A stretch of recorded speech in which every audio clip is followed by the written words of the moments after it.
সারানো সম্ভব নয় বলছেন অধীর চৌধুরী।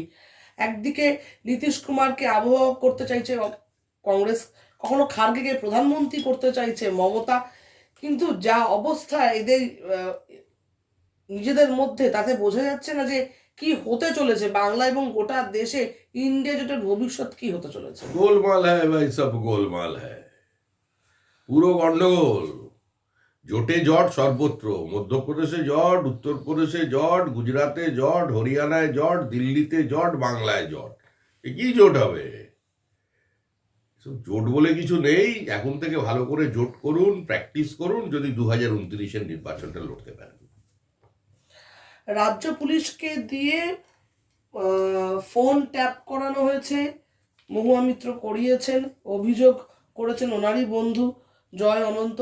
এবং সেই ব্যাপারে যখন অভিযোগ পেগাসাসের বিরুদ্ধে সবসময় তৃণমূল বেশি সরব হয়েছে, সেখানেই তৃণমূল নেত্রী রাজ্য পুলিশকে দিয়ে ফোন ট্যাপ করিয়েছেন, কি বলবেন? দেখুন, মহুয়া মৈত্র একজন সাংসদ, একজন মহিলা।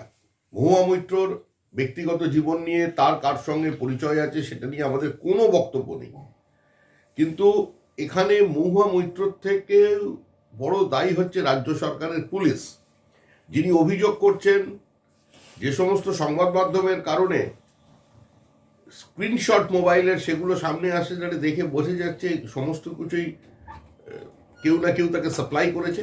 এবং রাজ্য পুলিশের কর্তারা যদি এই ভূমিকা পালন করে থাকে, তাহলে মুখ্যমন্ত্রীকে তার জন্য উত্তর দিতে হবে, কারণ মুখ্যমন্ত্রী পুলিশ মন্ত্রী। এটা কোনো ছোটোখাটো সাধারণ অভিযোগ নয়। একজন দলীয় নেত্রীর জন্য, একজন সাংসদের জন্য যদি রাজ্য সরকারের পুলিশ এ ধরনের মানুষের গোপনীয়তা ভঙ্গ করবার চেষ্টা করেন, তাদের ফোনকে ট্যাপ করে, তাহলে এতে আর কি বলার থাকতে পারে? আমরা তো আগেই বলেছি এখানে পুলিশ স্টেট বানিয়ে দিয়েছে।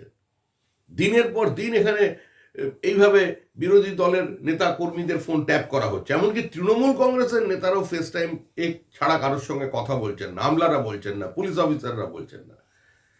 এটা জরুরি অবস্থার থেকেও বড় একটা জরুরি অবস্থা চাপিয়ে দিয়েছে পশ্চিমবঙ্গে। রাম মন্দির তৈরি হয়েছে, আর্থিক অবস্থার উন্নয়ন হচ্ছে অযোধ্যার। রাম মন্দির তৈরি করে উত্তরপ্রদেশে যোগী সরকার নিদর্শন তৈরি করেছেন, কিন্তু বাংলায় রাজ্য সরকার এ ধরনের কোনো নিদর্শন তৈরি করতে পারেনি, বরং একের পর এক কুমন্তব্য কটাক্ষ ছোড়া হচ্ছে রাম মন্দিরে অযোধ্যাকে কেন্দ্র করে। কেন বাংলার সরকার এই ধরনের মন্তব্য করছে? ও যে যাই মন্তব্য করুক না, প্রত্যেকেরই তো কাজের প্রয়োজন আছে। রাম সমহিমায় ভারতের মানুষের অন্তরের অন্তঃস্থলে প্রতিষ্ঠিত। রাম সর্বব্যাপী, সারা পৃথিবীর মানুষ আজকে অবাক বিস্ময়ে তাকিয়ে দেখছে যে 550 বছর পর মর্যাদা পুরুষোত্তম নিজের বাড়িতে ফিরছেন। আমরা সেসব নিয়ে ব্যস্ত। তৃণমূল কি বললো তার সেসবের দিকে আলোচনা করার থেকে আমাদের সমস্ত মানুষের কাছে গিয়ে তাদের নিমন্ত্রণ দেওয়াটা অনেক বেশি জরুরি।